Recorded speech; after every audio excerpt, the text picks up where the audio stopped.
And the hits just keep on coming. So right now, it looks like Turkey is going to be going into blackouts every single week.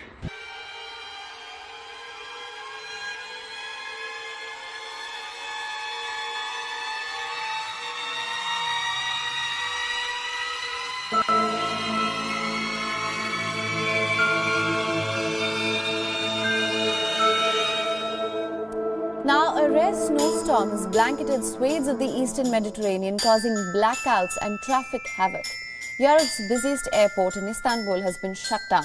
Turkish authorities have temporarily halted all flights at Istanbul airport due to heavy snowfall in the city.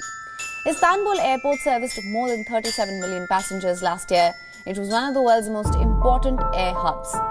Istanbul has been blanketed in white winter weather snarl transportation across the country. It proved a major headache for the 16 million residents of Turkey's largest city.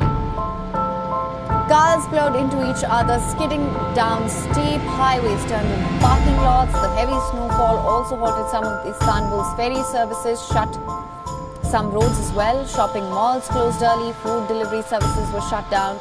Nationwide, some 4,600 people were stranded.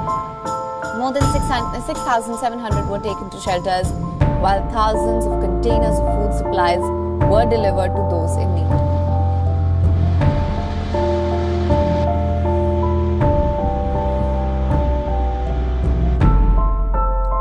At Istanbul airport, the roof of a cargo warehouse collapsed after heavy snow hit the city. Eyewitness footage shows several people walking around rubble inside the damaged warehouse.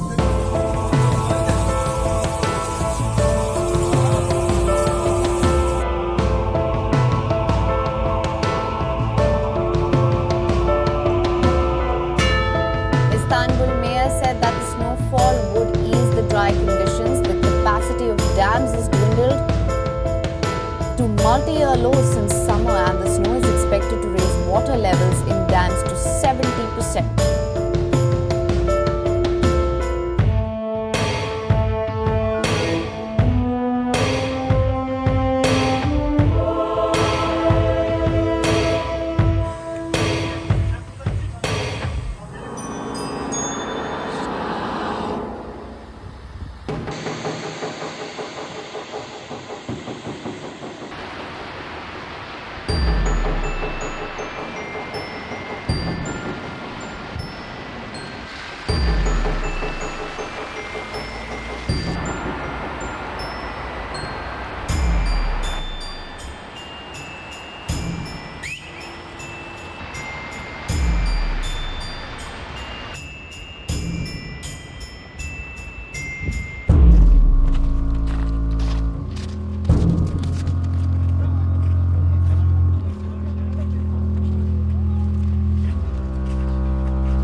Abdülkadir abi!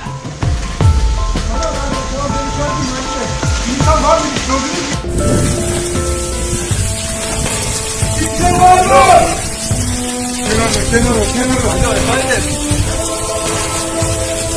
Çok şükür ya.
Böyle bir ilkellik olabilir mi ya?